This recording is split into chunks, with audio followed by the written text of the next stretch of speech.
Kenapa ini seolah-olah ada ralat ini Pak keputusan? Karena di hari Minggu yang lalu kita kan udah kaget nih tiba-tiba PKS mengajukan Sohibul Iman. Tapi di hari Selasa tiba-tiba Anies Sohibul Iman. Jadi benar memang ya ada kondisi itu. Tapi tidak benar kalau itu adalah ralat. Ketika PKS mencalonkan Pak Sohibul Iman sebagai wakil gubernur, ya berarti tinggal rekan-rekan ambil aja Pak Anies. Kita kan juga mendengar informasinya bahwa kemarin juga PKS sempat mau ditarik-tarik oleh Koalisi Indonesia Maju dengan tawarannya adalah kursi menteri. Kalau memang informasi itu memang betul gitu, apa yang melatar belakangi PKS akhirnya tetap ya tidak mengusung calonnya KIM nanti di Jakarta, melainkan tetap Pak Anies? Apakah memang ini adalah tawaran yang betul-betul untuk memberi manfaat bagi PKS atau malah menjadi jebakan bagi PKS? Ridwan Kamil dan Kaisang. Ini gimana PKS melihat jika misalnya nanti akhirnya memang dua nama ini bisa diduetkan untuk menjadi lawan Anies dan Sohibul Iman? Ya nggak apa-apa, malah asik gitu.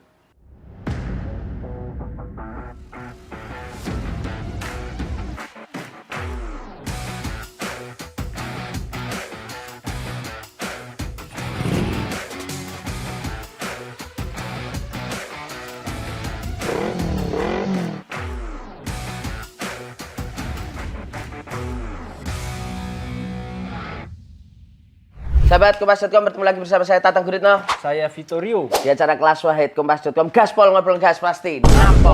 Nampol ya. Ini Kita di mana Tang? Ini Tang. laga tandang.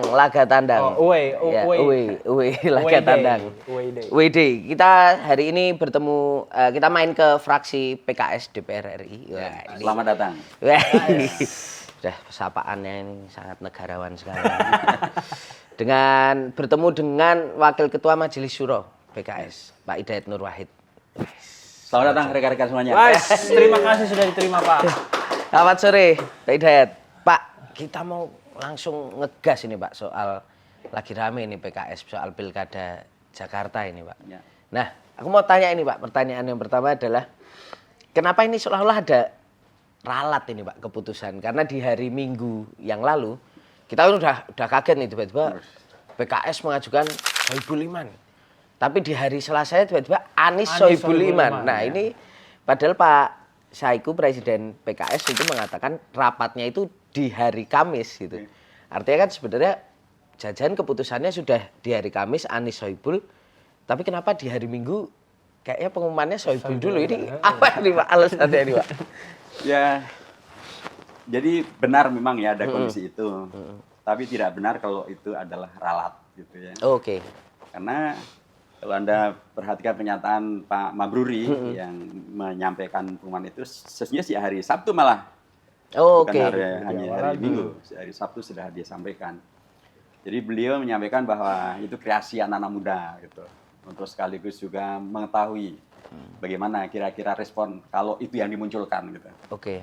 Beliau sudah tahu tentang keputusan lembaga tertinggi partai di bawah Majelis Syuro namanya DPTP. DPTP itu Dewan Pimpinan Tingkat Pusat. Ya. Anggotanya Ketua Majelis Syuro, 4 wakil Ketua Majelis Syuro, Presiden Partai, Ketua Dewan Syariah Partai, dan Ketua Majelis Pertimbangan Partai. Nah, itu pimpinan tertinggi partai ada di situ. Ini melaksanakan mandat dari Majelis Syuro.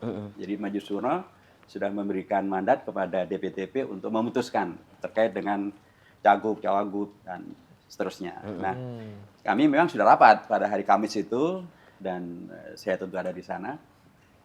Dan memang rapat itu merespon apa yang sudah diusulkan oleh DPW PKS Jakarta sejak tanggal 25 Mei tahun 2024. Dan kami mendengarkan masukan dari banyak pihak, termasuk dari komunitas non-Muslim.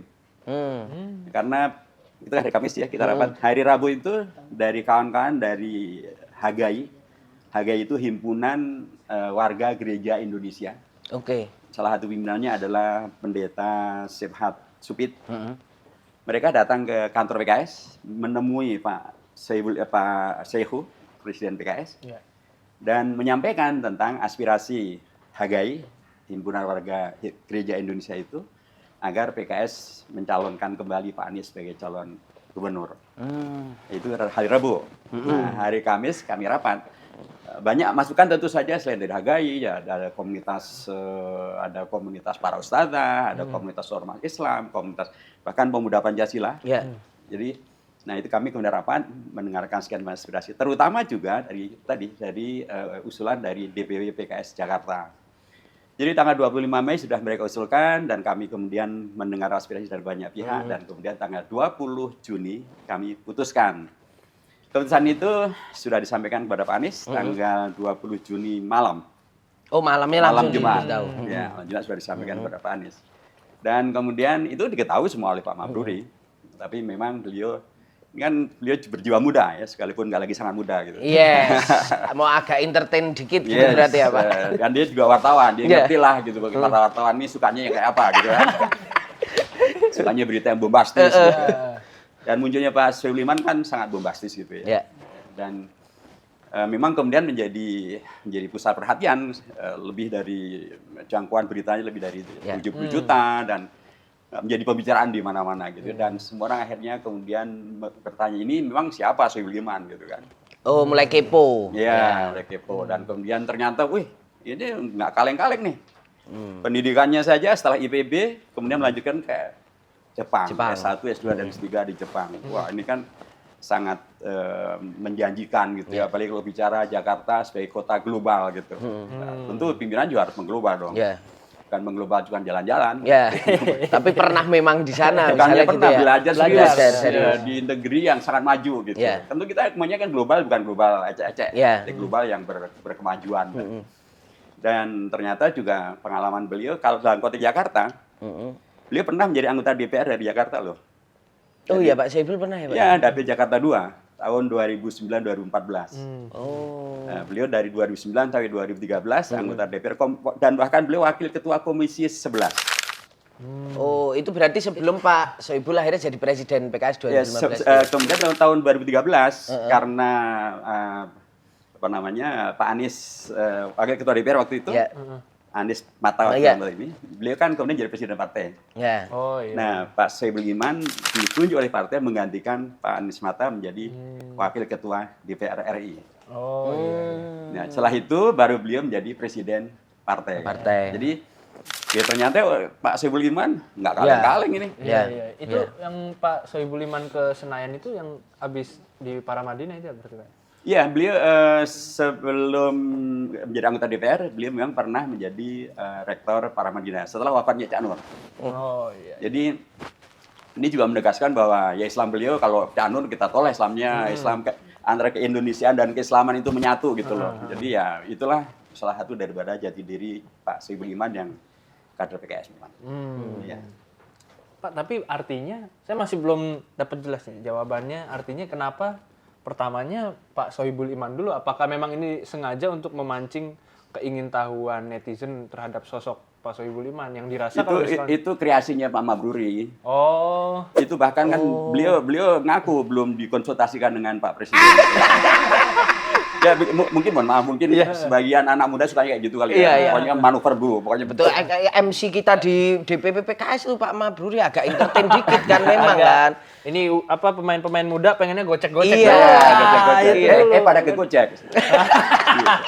Enggak salah yang gocek. Habis gocek baru syuting langsung. PKS kan memang pada waktu Pak Soebul menyampaikan pengumuman itu kan menyebutkan tanggal 20 Juni sudah diputuskan, hari Kamis sudah diputuskan. Jadi memang kami mendudukkan masalah gitu. Keputusan itu bukan meralat. Kan ada yang bilang, wah ini kalau nggak diramein netizen, PKS jalan terus. Iya, ada yang bilang gitu. Banyak yang ngomong kayak gitu. Dikiranya cek ombak nih, kalau ternyata reaksinya jelek baru Pak Anies keluar, reaksinya bagus jalan terus. Ternyata kan enggak. Keputusan sudah ada. Kamis.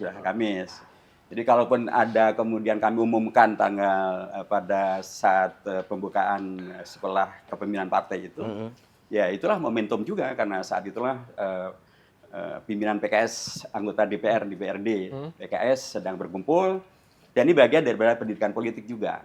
Nah, pendidikan politik pada anggota DPR dari PKS, DPRD dari PKS untuk kemudian satu pihak kita mendengar aspirasi masyarakat, kita berani membuat keputusan, tapi kita juga berani memberikan koreksi kalau ada yang tidak tepat. Sebab kalau ini dibiarkan, ya tadi ada beragam kasus yang terjadi. Ada yang kemudian segera nangkap Sohibul dipasangkan dengan macam-macam, gitu kan. Nah itu berdampak kepada menjauhkan Pak Anies dengan PKS. Ada juga yang kemudian dengan cara itu ingin menenggelamkan PKS sekaligus. Sebab ketika Pak Sohibul dipasangkan dengan yang lain dan yang lain itu nggak disukai masyarakat Jakarta, PKS ikut tidak disukai. Ada juga itu cara untuk kemudian agar PKS itu dibenci oleh umatnya dengan alasan PKS ini nggak mendengar ini. Dibesarkan oleh warga Jakarta, dimenangkan warga Jakarta hanya karena faktor Pak Anies. Jadi sekarang melupakan Pak Anies. Ada juga kayak gitu. Padahal PKS itu bahkan tahun 2004 ketika Pak Anies masih kuliah di Amerika, PKS itu sudah menang di Jakarta loh.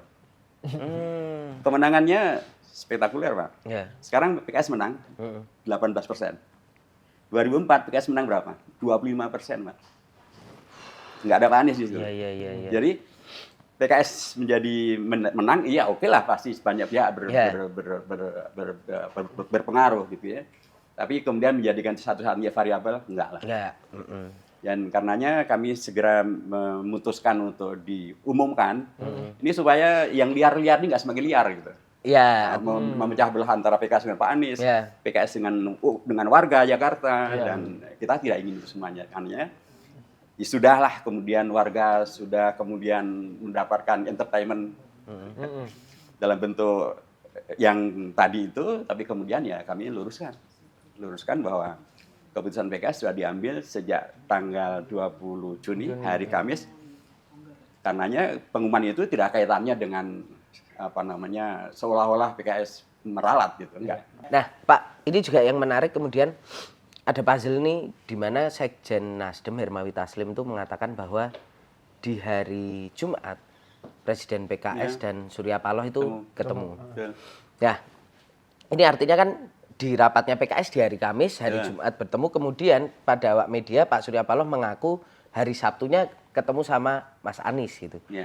Nah ini apakah di balik penentuan Anies dan Sohibul Iman ini habis itu PKS ketemu sama Pak Surya Paloh itu di situ ada apa tuh Pak? Apakah ada kesepakatan juga dengan Nasdem akhirnya oke yuk kita bareng-bareng atau gimana? Pak Sehu kan sudah menyampaikan ya bahwa beliau sudah ketemu dengan Pak Surya Paloh dan sudah menyampaikan tentang keputusan PKS yaitu Anies Sohibul Iman. Dan Pak Surya Paloh memang menyambut baik. Dan apalagi kan memang beliau sangat paham ya Pak Anies itu, Pak Surya Paloh dalam konteks ini Nasdem lah yang pertama kali mengusung Pak Anies sebagai calon presiden gitu ya. Dan kemudian kalau tentang Sohibul Iman, ya Pak Surya Paloh juga sangat kenal gitu kan, bahkan ada pelukan sangat hangat dari Pak Surya Paloh pada Sohibul Iman kan.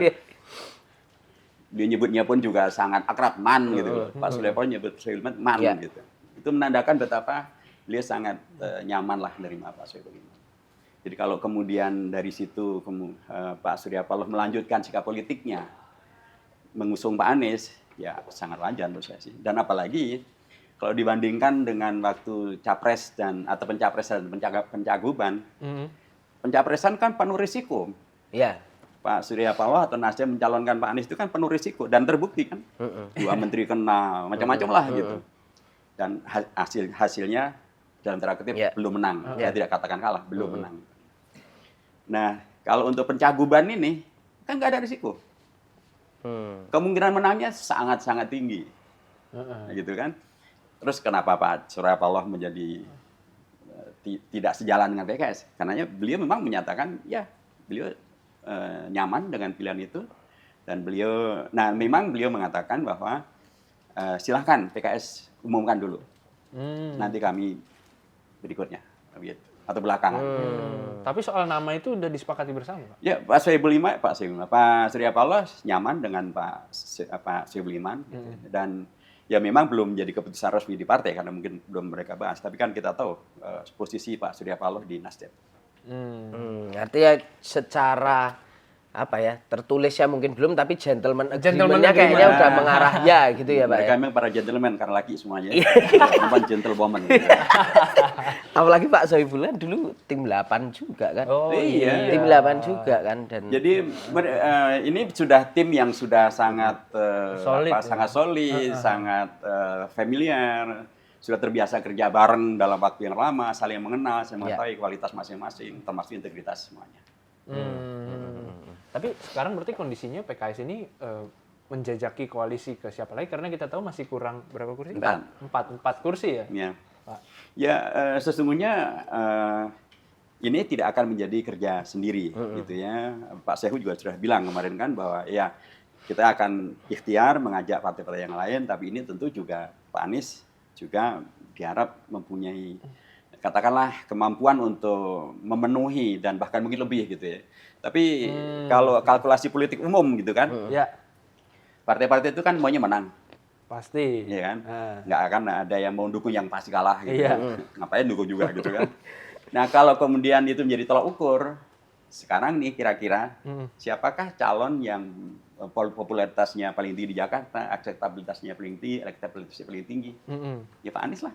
Ya. Bila demikian maka siapa yang nggak mau berkoalisi untuk kemudian, dan memang kan yang sudah menyatakan untuk mau dengan Pak Anies kan ada PDIP mau, kemudian PKB juga mau, Nasdem juga mau, Benar. PKS juga mau gitu kan. Dan karenanya bila demikian sesungguhnya kan ketika PKS mencalonkan Pak Soebul Iman sebagai wakil gubernur, ya berarti tinggal rekan-rekan ambil aja Pak Anies. Mungkin Pak Anies menjadi kader PDIP, atau Pak Anies kader Nasdem, oh iya. atau Pak Anies kader PKB, selesai kan? Kalau Pak Anies mau. Itu dia. Tapi kata kuncinya adalah untuk wakil gubernur, PKS sudah menyampaikan sikapnya, dan nama yang kami sampaikan juga bukan kaleng-kaleng, tadi itu kan, baik latar belakang pendidikannya, latar belakang profesionalitasnya, termasuk juga terkait dengan Jakarta. Beliau pernah menjadi wakil rakyat dari Jakarta. Itu semakin mendekatkan beliau dengan Jakarta gitu loh, dan semakin membuat warga Jakarta wajar kalau kemudian memilih Pak Soebul Iman. Kalau dibanding dengan yang lain, ya tentu pada ujung akhirnya memang akan disepakati bersama. Ya. Tapi dalam insting politik saya dan PKS, insya Allah kawan-kawan yang lain akan menerima Anies Soebul Iman, karena siapa sih yang nggak ingin aman? Semuanya pasti Aman ya, aman. Singkatannya amin kan jadi amin aman, jadi kan? aman. Ya, ya, ya. Amin jadi aman, amin.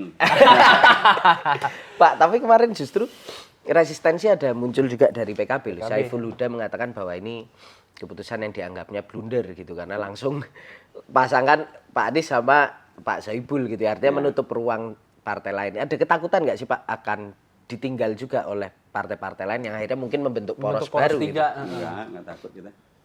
Nggak takut bukan berarti kemudian sok gede gitu, enggak. Tapi semuanya rasional. Blunder atau tidak blunder ada ukurannya lah. Oke. Dan PKS kan juga bukan pemain baru di Jakarta. PKS kita seperti yang lain-lain, kita juga pasti mempertimbangkan beragam hal. Nah, terkait dengan koalisi dari partai-partai yang lain, ya kemarin aja Perindo juga datang ke PKS. Oke. Dan juga sudah diajak oleh Pak Soebul Iman tentang hal ini, dan mereka sangat memuji Pak Anies. Tinggal keputusan tentu saja akan melalui mekanisme partai gitu kan. Tapi tadi sebelum itu saya katakan bahwa satu hari sebelum kita memutuskan, datanglah komunitas gereja Hagai, Himpunan Warga Gereja Indonesia. Kan sebagian orang itu kemudian merasa tidak nyaman karena ini adalah seolah-olah PKS gitu ya. Karena bayang-bayang terkait dengan eksklusivisme, sektarianisme, minoritas, bla bla bla. Nah, kalau rekan-rekan dari komunitas gereja tanpa kita minta, mereka datang sendiri, para pendeta datang sendiri, dan kemudian menyampaikan harapan mereka justru agar PKS nyalonin Pak Anies. Dan mereka juga setuju dengan Pak Soebul Iman sebagai wakilnya gitu. Jadi apa yang diberatkan lagi gitu loh. Apa yang diberatkan lagi. Dan apalagi kinerja Pak Anies selama ini kan juga sangat bagus, bahkan terkait dengan hubungan dengan lintas agama sekalipun. Nah, terkait dengan Pak Soebul Iman dan hubungannya dengan PKS, ya tadi faktanya PKS adalah pemenang di Jakarta. Dan dengan suara terbanyak, kursi terbanyak. Dan Pak Sohibul Iman sendiri sebagai pribadi juga sangat unggul gitu ya. Dan bila kawan-kawan ingin menang, ya inilah. Monggo gitu ya. Monggo. Karena ya alternatif yang lain juga belum dimunculkan. Belum Kan? muncul nama-nama. Kalaupun muncul juga dibandingkan dengan Pak Sohibul Iman, saya yakin Pak Anies bisalah menilai ini bagaimana, itu bagaimana, siapa yang sudah selama ini bersama dengan beliau. Dan jangan lupa bahwa ketika Pak Anies kemudian dicalonkan sebagai gubernur, dan kemudian PKS memutuskan menarik Pak Mardhani Alisera untuk tidak dicalonkan dalam kandidasi pilkada gubernur Jakarta 2017, dan kemudian menjadikan Pak Anies sebagai calon gubernur di Jakarta, yang tanda tangan adalah Sohibul Iman sebagai presiden PKS. Ya. Jadi Pak Anies tahulah itu. Ya. Ya, jadi dan karenanya Pak Anies seorang yang rasional. Sekali kan beliau juga ingin gubernur yang sukses kan? Ya. Ya. Tidak ingin kemudian pada masa jabatan beliau yang terakhir ini kemudian su'ul khotimah. Ya. Kan beliau pasti maunya husnul khotimah dong. Atau ditinggal misalnya gitu, Pak. Atau kemudian tidak bisa bekerja maksimal Ya. bareng-bareng, atau kemudian ternyata tidak satu visi. Ya. Kalau Pak Sohibul Iman sudah sangat terukur. Sejak tahun 2017 sudah bareng-bareng. Oke. Dan waktu Pilpres juga semakin bareng-bareng, gitu ya. Jadi begitulah kira-kira. Jadi kami menghormati setiap sikap dan atau keputusan dari partai-partai lain, termasuk kawan-kawan yang kemarin berkoalisi dengan kita. Tapi kalau kami menghormati, hormat juga kami dong. Yes. Iya, saling menghormatilah demokrasi yang sebenarnya. Tapi dengan PDIP dan PKB komunikasinya untuk di Jakarta udah sejauh apa, Pak? Karena kalau sama Nasdem kan tadi kita sudah ceritakan. Cuman kan PDIP PKB juga, ya PDIP terutama kan punya kursi juga yang Di bawah banyak- PKS ya, banyak 15 juga, ya, Pak? 15 beli pemenang kedua, dari 25 turun jadi 15, PKS dari 16 naik ke 18. Itu sudah ada semacam pembicaraan yang cukup jauh sampai ke gentleman agreement juga atau masih? Begini, kalau ini tentu kerjaan di DPP ya. Ya. Tapi yang saya tahu gitu, dengan PDIP memang belum formal, belum dilakukan. Ya. Kalau informal adalah komunikasi informal. Tapi formal belum. Tapi dengan PKB, Pak Sohibul Iman itu sudah kontak dengan Pak Caimin. Tapi kan Caimin kemarin lagi haji. Ya. Dan saya dengar dalam waktu yang sangat dekat, Pak Sehu akan diterima oleh Pak Caimin. Ya, itu tentu untuk membicarakan ini dan itu. Gitu. Dan sebelum penyikapan yang tadi disampaikan terkait dengan blunder tidak blunder tadi, kita sudah dengar juga bahwa di tingkat DPW PKB, Nasdem, PKS sudah ada pembicaraan yang juga menyepakati terkait dengan masa siapa cagupnya, siapa cawagupnya, dan seterusnya. Jadi di pembicaraan yang sudah berlaku di beragam level gitu ya, bahwa kemudian ada dinamika, ya itulah politik, selalu ada dinamika. Dan dinamika itulah yang diinginkan rekan-rekan wartawan. Of course. Of course itu, Pak. Jadi rame gitu. Iya. Tapi berarti membuka sepenuhnya peluang koalisi dengan PDIP, karena kan ada yang menganggap PDIP dan PKS sulit disatukan. Ibarat minyak dan air. Ibarat minyak dan air karena faktor ideologi di akar rumput misalnya seperti itu kan. Tapi itu kan ya mau oleh rekan-rekan media juga, biar selalu ada kondisi layak berita gitu kan. Kayak seolah-olah PKS sama PDI tabrakan gitu. Padahal kan enggak juga. Padahal gimana? Jadi ini kan mirip dengan kasus dengan PKB. Dulu kan menjelang Pilpres kan ada tuh yang pengamat dan atau yang mengatakan wah nggak mungkin PKS sampai PKB bergabung, itu ibarat minyak dan air. Ternyata kita bergabung asik-asik aja tuh. Dan malah sama-sama naik. Sama naik. Jadi di Jakarta PKB naik 200%. Dari 0 kursi di DPR menjadi 2. Di DPRD-nya naik 100%, dari 5 menjadi 10. PKS hanya naik 2 kursi dari 16 jadi 18. Di tingkat DPR pusatnya nggak naik 5, tetap 5, tapi nomor 1 karena yang lain di bawah 5 gitu. Tapi di Jawa Timur PKS nambah 3 kursi. Di daerah yang selama ini diasosiasikan kandang PKB. Ya PKB juga naik karena dia jadi juara juga di Jawa Timur. Nah, jadi ternyata yang disebut PKS dan PKB ibarat minyak dan air, ternyata kita bisa berkoalisi dengan sangat nyaman. Sangat nyaman, dan kemudian semuanya suaranya meningkat. PDIP juga begitu. Orang lupa bahwa sudah berkali-kali PDIP PKS itu berkoalisi dalam pilkada. Kalau dimulai gitu ya. Pilkada Pilwalkot Kalimantan Selatan Banjarmasin tahun 2015. Itu calonnya adalah PKS dengan PDIP. Bahkan PKS menjadi calon wali kota. Namanya Ibnu Sina dan menang. Tahun 2000 itu 2015. Tahun 2017 ada pilgub di Sulawesi Selatan. Itu yang kita usung adalah Pak Nurdin Abdullah. Sebelumnya kan beliau wali kota, sebelumnya beliau adalah bupati di Bantaeng 2 periode. Itu selalu dukungan PKS. Cagup awalnya juga dukungan PKS. PDIP masuk dan kita satu koalisi dan menang. Kemudian 2018 ada pilgub di Jawa Timur. Yang diajukan PDIP malah cucunya Bung Karno. Iya. Putih Guntur Soekarno Putra. Itu kan koalisi ada PKS, ada PDIP. Ya. PKS dukung kader PDIP. Itu juga ada PKB. Ya. Semuanya. Iya. Tahun 2020.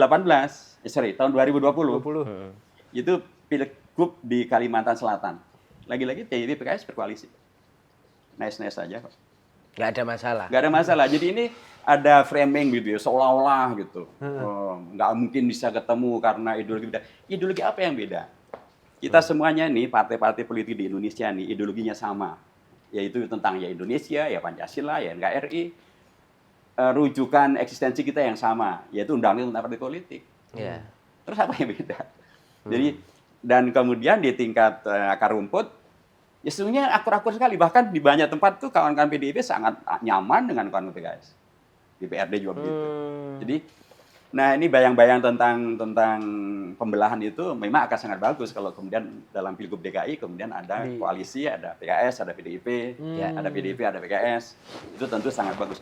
Bukan untuk karena ini ada antitesa dari yang lain, tapi ya Indonesia kita memang harus selalu kan katanya sila ketiganya persatuan Indonesia. Ya kalau demikian ya marilah orientasi untuk kemudian menghadirkan kebersamaan itu diperbesar, jangan membesarkan tadi minyak dan air. Ya itu terus yang carilah titik temu mana yang masih bisa mempertemukan antara semuanya dan bisa. Ya. Nah Pak, kalau secara hitung-hitungan politik kan sebenarnya kekuatan atau perolehan kursi PDIP ini kan di bawah PKS nih Pak. Di Jakarta. Ini kan berarti kan cukup kuat juga ketika misalnya nanti akhirnya bisa bersama-sama di DKI.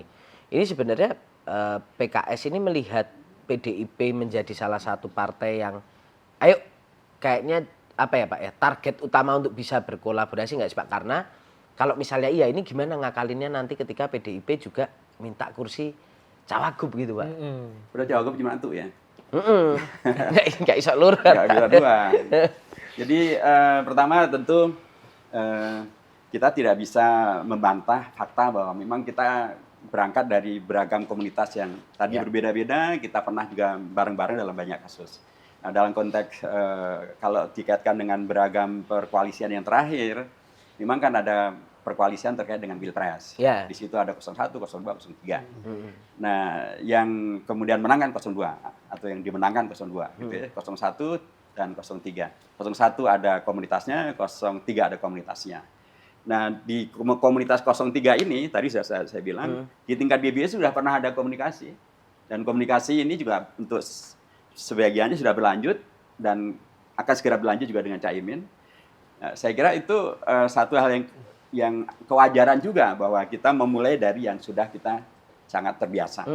Dan bahwa kemudian nanti akan berlanjut ke yang lain, saya kira akan demikian. Tapi apakah kemudian nanti PDIP akan tetap minta untuk calon wakil gubernur, PKB akan minta calon wakil gubernur, dan lain sebagainya, tentu akan kita lihat di tingkat di perkembangannya. Sekalipun kemarin juga salah satu tokoh PKB menyampaikan mengusulkan Anies dengan kader PDIP, Pak Pras, gitu kan. Tapi kan pertanyaannya adalah, apakah kemudian itu akan dipaksakan kepada Pak Anies? Dan apa Pak Anies harus nerima? Gitu. Semuanya kan kemudian akan mengukur gitu ya, terutama chemistry. Chemistry itu kan bukan sesuatu yang baru akan dibangun. Itu sesuatu yang sudah terbangun sekian lama.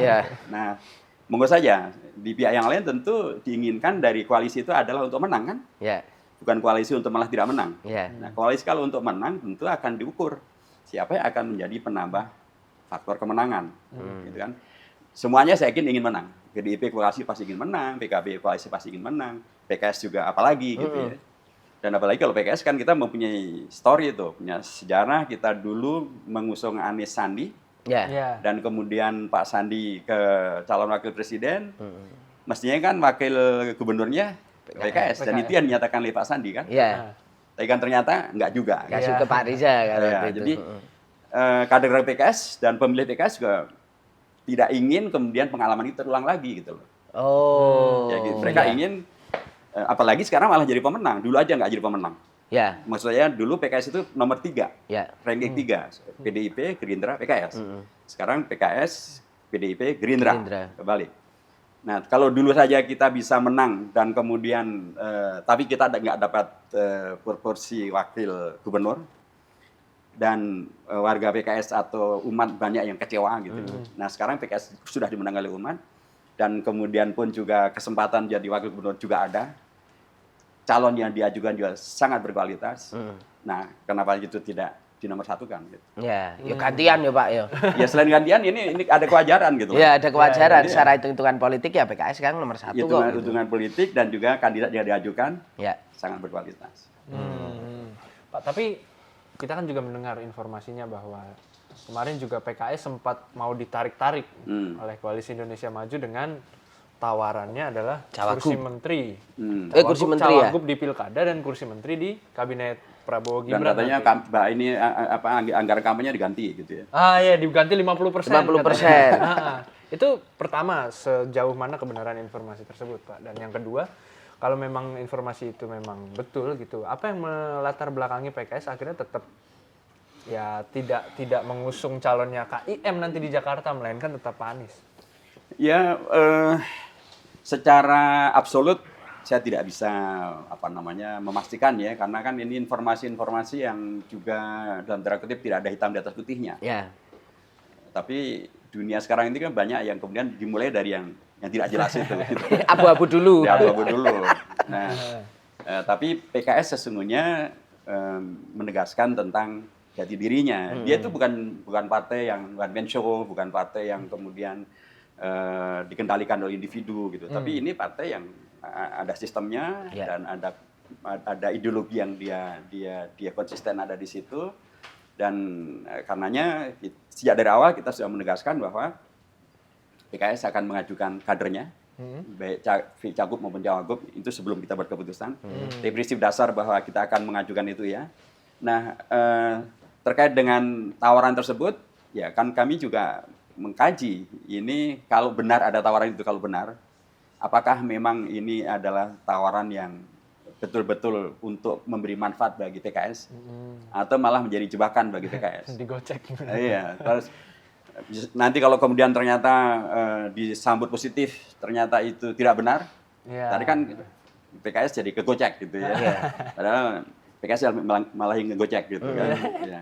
Jadi kita lebih memilih kepada apa yang menjadi harapan masyarakat, apa yang menjadi kepercayaan rakyat terhadap PKS sebagai pemenang pemilu di Jakarta. Dan karenanya kita sudah punya keputusan dasar untuk mengajukan calon di Jakarta baik cagup maupun cawagup. Dan kemudian kalau cagup kemudian kita putuskan pada Pak Anies, ya kita majunya cawagupnya dengan Pak Anies dan bukan dengan yang lain. Pak, kalau kemarin kan tawarannya dari KIM nih, tapi sekarang di konteks Pilgub DKI ketika sudah Anies dan Sohibul Iman, PKS ada ngobrol sama Gerindra nggak sih Pak? Misalnya untuk nawarin balik nih ke Kim, kenapa nggak ente aja yang ikut aneh nih? Ini barang oke nih gitu kan? Ya, PKS juga partai yang rasional, tahu diri lah gitu. Ya, Gerindra sebagai pemenang Pilpres gitu ya, dan mereka sudah berada dalam satu koalisi yang akan mengajukan calon gubernurnya, sudah mengajukan calon wakil gubernurnya. Ya sudahlah, kita hormati sikap mereka tentu saja. Tadi sebagaimana kami menghormati sikap mereka, tentu kita berharap mereka juga menghormati sikap kita. Gitu. Jadi karenanya ya sudah, kita sudah tahu kok. Kalau sudah tahu nggak perlu kemudian kita membuat manuver untuk kemudian melakukan sesuatu yang dalam tanda kutip malah kontraproduktif. Ya.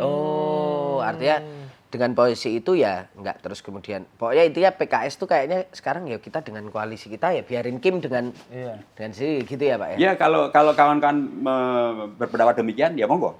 Oke. Kecuali kalau mereka sendiri yang kemudian ingin menyampaikan, ingin mendukung, ya itu juga sikap politik mereka. Tapi kalau kemudian kami harus nawari ke mereka, menurut saya ini sudah ada komunitas yang berbeda-beda. Kalau komunitas masih pilih, dan apalagi juga dari mereka kan belum pernah ada pernyataan akan mengusung Pak Anies. Ya. Beda dengan PDIP. Ya. PDIP kan menyatakan sempat mempertimbangkan Pak Anies, Ya. gitu kan. Nah itu wajar kalau kemudian diajak bicara, karena memang mereka sendiri yang membuka. Tapi kalau seperti Kim yang tidak membuka, ya sudahlah. Itu adalah bagian dari hak politik mereka, hak demokrasi mereka. Kita menghormati. Tapi sebagaimana kita menghormati mereka, ya mereka mestinya juga menghormati kita. Jadi bagimu koalisimu, Bagiku koalisiku. itu dia. Iya, tapi tetap Bhinneka Tunggal Ika. Berbeda koalisi, tapi tetap Ika juga Indonesia, Jakarta. Gitu. Iya. Tapi Pak, soal tadi kita masih bicara soal tawaran yang kita nggak tahu benar apa enggak. Tapi ini apakah sikap PKS di Jakarta ini tanda bahwa PKS di 5 tahun ke depan pemerintahan Prabowo Gibran Siap. jadi oposisi? Ya bisa tidak juga. Karena itu juga masih sangat tergantung dengan lagi-lagi bagaimana kehendak daripada Pak Prabowo dan atau ya terutama Pak Prabowo ya, karena kan beliau yang menjadi presiden terpilih dan beliau akan menentukan apakah beliau nanti akan mengajak PKS atau tidak. Ya monggo saja, kita tentu menghormati hak prerogatif beliau.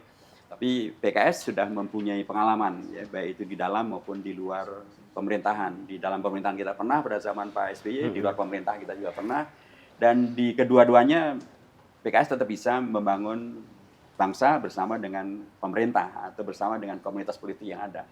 Dan apakah PKS ada di dalam atau di luar? Ya faktanya alhamdulillah suara untuk PKS selalu naik. Ya kan, tahun 2004 kita naik kursinya itu kursinya dari 7 menjadi 45 kursi. Pada 2009 naik lagi menjadi 57 kursi. 2014 kursi turun tapi suara kita naik 200.000. 2019 kita kursi naik lagi dari 40 menjadi 50 kursi. Dengan tambahan suara 3 jutaan suara. Dari 8,4 juta suara menjadi 11,4 juta suara. Tahun 2024 naik lagi.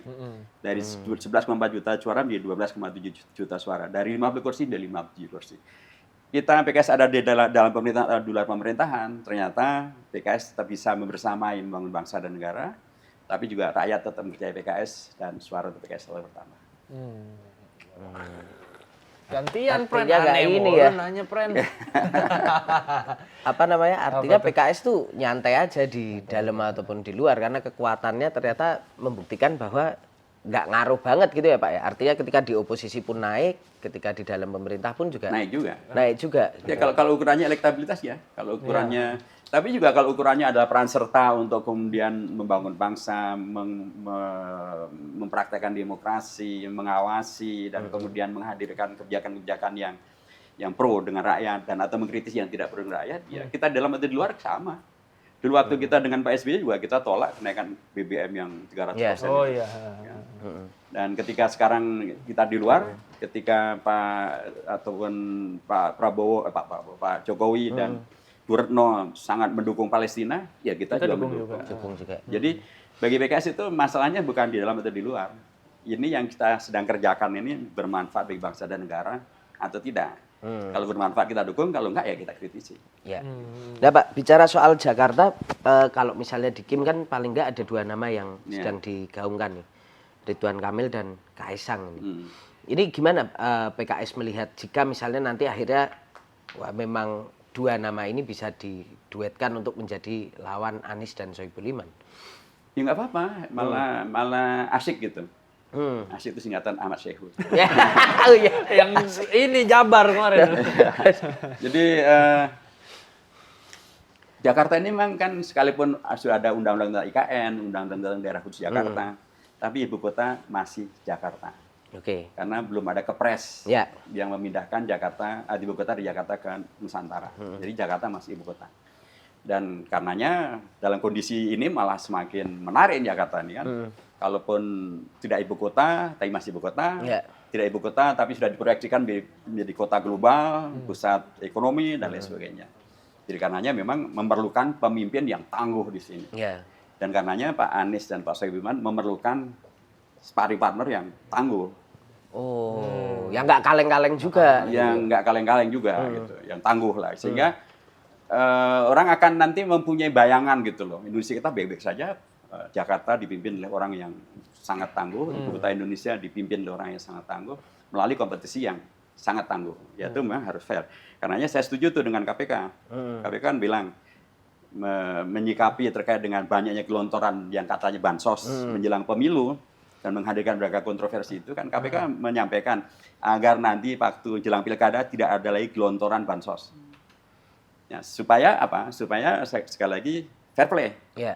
Sekalipun Jakarta memang warganya insya Allah mudah-mudahan lebih terdidik, lebih kritis, dan secara ekonomi juga lebih baik daripada tempat-tempat yang lain ya. Mudah-mudahan yang akan berpikir tentang bansos juga ya ikuti aja arahan KPK deh. Referensinya itu ya. Tapi seberapa kalau dari bacaannya Pak Hidayat, seberapa mungkin sih strategi yang sama di Pilpres kemarin diterapkan juga untuk pilkada gitu? Pertama Jokowi effect, kemudian pengerahan sumber daya negara juga. Ya, memang ada yang sudah mulai mewacanakan itu, bahkan ada yang yakin akan mengalahkan Pak Anies karena waktu Pilpres Pak Anies kalah di Jakarta. Ada tuh yang udah ngomong kayak gitu. Tapi ya kalau kita bedah nih, pada waktu Pilpres kemarin memang Pak Jokowi masih powerful, karena memang beliau adalah presiden. Tapi nanti waktu pilkada tanggal 27 November, itu per tanggal 21 Oktober itu presidennya sudah bukan lagi Pak Jokowi, sudah Pak Prabowo. Dan Pak Prabowo adalah orang yang kemarin mencalonkan Pak Anies sebagai calon gubernur tahun 2017 dan menang. Gitu. Itu satu. Nomor dua, kondisi ini sudah pernah kita alami. 2017, waktu kami dengan Pak Prabowo, PKS dan Gerindra PKS mengajukan Pak Anies Sandi, itu kan lawan kita petahana Ahok dengan didukung oleh semua potensi negara, dalam kutip gitu ya. Yang kita menang tuh. Pada waktu itu Pak Anies belum dikenal, dalam tanda kutip gitu ya. Sekarang Pak Anies, apalagi kemarin menjadi capres, sangat-sangat dikenal. Jadi saya kira semua orang juga akan pasti ngitung itu gitu. Ngapain juga semua dikerahkan kalau akan kalah lagi gitu. Dan juga gini, kalau kita hitung ya perolehan suara. Kan banyak yang mengatakan wah nanti akan Pak Anies kemarin kalah nih, kita kalahkan lagi. Kalah di Jakarta maksudnya ya? Iya. Jadi di Pilpresnya. Mari kita lihat berapa perolehan suara untuk Pak Prabowo dan berapa perolehan suara untuk Pak Anies. Betul, mereka menang. Pak Prabowo di Jakarta keseluruhan dapat suara 2.690.000 sekian. Pak Anies 2.650.000 sekian. Kalah 40.000 suara. Tapi mari kita lihat. Suara Jakarta itu datangnya dari mana saja. Ternyata meliputi suara luar negeri. Karena dapil luar negeri itu masuk dapil Jakarta 2. Dan saya dapil Jakarta 2. Suara dari luar negeri untuk Pak Prabowo. Jadi Prabowo Gibran di luar negeri juga menang. Telak menangnya malah. Berapa suaranya? Suaranya suara untuk Pak Prabowo itu 470.000 sekian. Suara untuk Pak Anies hanya 125.000 sekian. Selisihnya 300.000 sekian. Tuh. Jadi kalau suara luar negeri ini kita keluarkan, hanya murni suara Jakarta, yang menang Pak Anies. Tadi kalau dengan tambahan suara luar negeri, hanya selisih 40.000. Selisih suara luar negeri ternyata hampir 300.000. Pak Anies menang. Belum lagi ditambahkan dengan kemarin kompetitornya Pak Prabowo. Waktu Pilpres. Waktu Pilgub besok kompetitornya siapa? Belum tahu kita. Tapi ya monggo saja. Kita berharap memang kompetitornya Pak Anies itu yang tangguh gitu. Sehingga nanti rekan wartawan juga dapat banyak berita. Jadi kalau RK sama Kaisang, it's okay, maju aja. Bagus, gitu bagus. Tangguh itu Pak? Mudah-mudahan. Ya saya kan kami Iya, belum survei, iya, belum tahu iya, segala macam. iya. Dan juga kan beliau belum menjadi pemimpin di Jakarta kan, belum Iya. belum teruji di Jakarta. Kalau Pak Anies kan sudah teruji di Jakarta. Pak Sohibul Iman sudah teruji di Jakarta. Iya. Kalau Pak Ridwan Kamil dan Pak Kaisang kan belum. Ya. Nah, saya belum, karenanya ya mungkin perlu ada mekanisme. Tapi kalau lihat latar belakang mereka, Pak Ridwan Kamil pimpinan Golkar, kemudian gubernur di Jawa Barat, Pak Kaisang malah ketua umum partai kan tangguh-tangguh tuh. Ya. Nah, nanti kita buktikan. Seru juga itu. Iya. Pokoknya posisinya PK sudah siap against Tempur. everybody. Iya. Not against everybody lah. Ya, artinya Kalau ya, everybody jadi semuanya musuh kita dong. Oh iya, nggak iya. bisa Karena kan- maju juga, Oh, kurang iya, kan. kurang ya masih. Iya Pak Anies kan teman kita, Iya. Nasdem teman kita, PKB teman kita, PDIP juga mau dukung Pak Anies, kan not everybody kan. Oh iya. Nah, Pak, Cooperate with everybody. cooperate with Ya. everybody.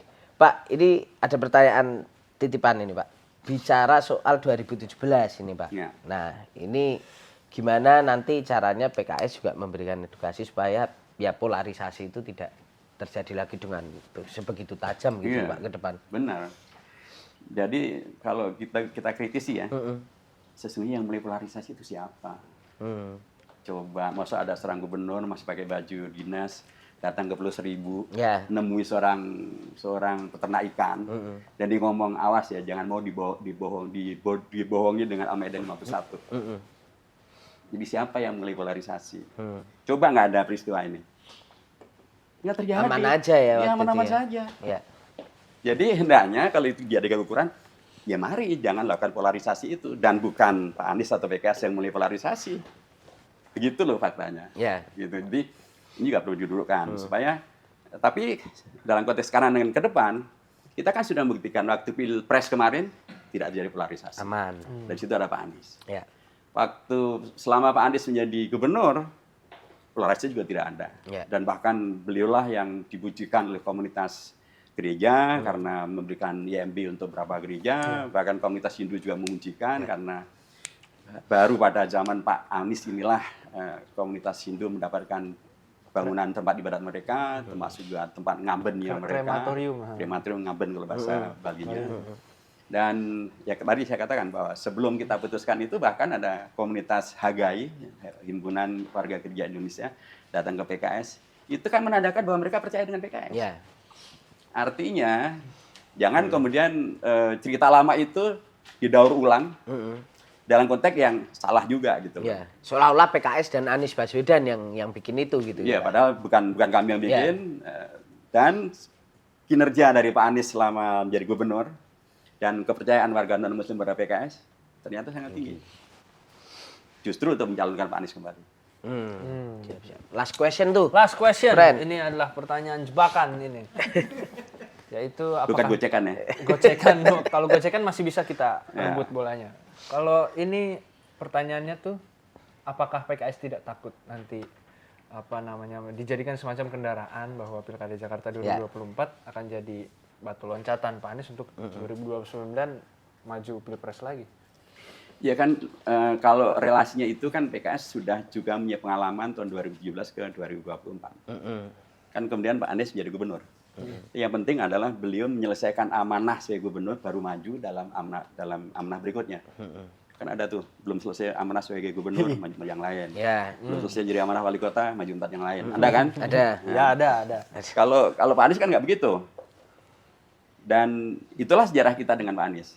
Dia selesaikan amanahnya, baru kemudian melaksanakan amanah berikutnya. Jadi kita saya yakin dalam posisi di mana amanah itu sangat penting untuk kita jaga. Dan kita mempercayai Pak Anies masih menjaga amanah-amanah semacam ini. Dan babnya sesungguhnya ya kita tidak ingin kemudian hanya dijadikan kuda tunggangan atau ditunggangin.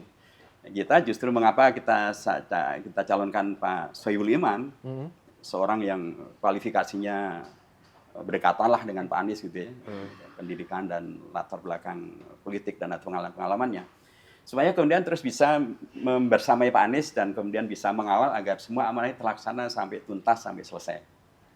Dan saya yakin Pak Anies akan sangat mendengar pada Pak Sohibul Iman sebagai wakilnya dan juga sebagai temannya yang sudah panjang berjalan bersama-sama. Jadi Kan ada juga tuh yang ngomong, wah kita harus hentikan era di mana jabatan gubernur batu loncatan sebagai calon presiden. Iya. Pertanyaan dari kita kan negara hukum ya, negara hukum. Emang ada aturan yang melarang?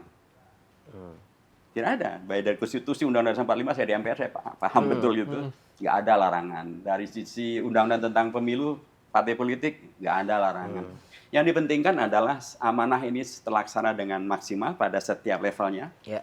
Baru kemudian kalau dia merasa sukses dan diminati oleh rakyat untuk diajukan pada level berikutnya, ya itu hak demokrasi warga. Jadi nggak apa-apa misalnya Pak Anies nanti 2029 maju lagi. Kan ya artinya kan 1 tahun sebelumnya udah harus mundur dari Jabatan ya. Jakarta kan, karena Kalau masih dalam prosesi pendaftaran tentu belum mundur kan. Baru akan mundur ketika kemudian penetapan sudah capres. penetapan capres. Ya, tapi proses-proses yang sedang terjadi semacam itu, kalau itu adalah bagian daripada aturan hukum, ya semuanya akan mengikuti. Oke, Pak. Saya terakhir lagi, Vito. Oke. Ini Terakhir cuma kedua. pertanyaan terakhir. Pak. Kita sering nambah. Iya, Pak. Kenapa kalau dengan situasi kerjasama yang kayaknya udah sering terjadi dan mungkin nanti sukses ini, PKS gak sekalian mengajak Pak Anies saja jadi kader sih, Pak? Itu sebenarnya saya juga mau nanya itu tadi. Nah kan yang orang takut gitu, ini PKS dong. Oh, oke. PKS kemudian terus kami dapat apa? Hmm. Nah karena kami berharap bagaimana dulu PKS mau menarik kadernya yang bernama Pak Mardhani, Ya. supaya kemudian kita bisa menghadirkan maslahat yang lebih besar yaitu menang di Jakarta, masuk oleh Pak Anies. Sekarang kami juga merelakan kalau memang Pak Anies dipinang oleh partai yang lain untuk menjadi kader mereka atau menjadi pimpinan di partai politik mereka, atau Pak Anies sendiri yang akan ke sana, ya kami relakan atau kami pahami lah, kami pahami, kami mengerti, karena bagi PKS yang nomor satu adalah ya kemaslahatan bersama, dan dalam konteks pemilu tentu adalah kemenangan. Oke. Dan kalau kemudian bariernya adalah ini PKS karena Pak Anies dengan 1.500 PKS, ya sudah, 1.500-nya adalah PKS, Pak Anies silahkan. Diambil. Bisa dari PDIP, bisa dari Nasdem, bisa dari PKB, mau mana yang Pak Anies nyaman. Dan mana yang partai-partai itu nyaman. Oke. Siap. Terima kasih Pak Hidayat Nur Wahid, luar biasa ini. Tetap kuliah politik kita ya ini 1 jaman lah, persis lah, hampir 1 jaman. Kita doakan semoga lancar semuanya, Pak. Amin. Lancar rencana-rencana di. Tapi itu akan dilancar kalau aman. Aman. Kalau nggak aman ada bakar Gangguan. sana bakar sini, nggak lancar dong. Ya lancar. Gimana Siap. lancarnya? Oke. Ya, sehat-sehat selalu ya, Pak. Yes. Kita tunggu juga nanti manuver berikutnya, ya kan? Gitu. Terima kasih sahabat Kompas.com, semoga tercerahkan. Saya Tatang Gurito. Saya Vitorio. Kita tetap ngegas dan tetap nampol.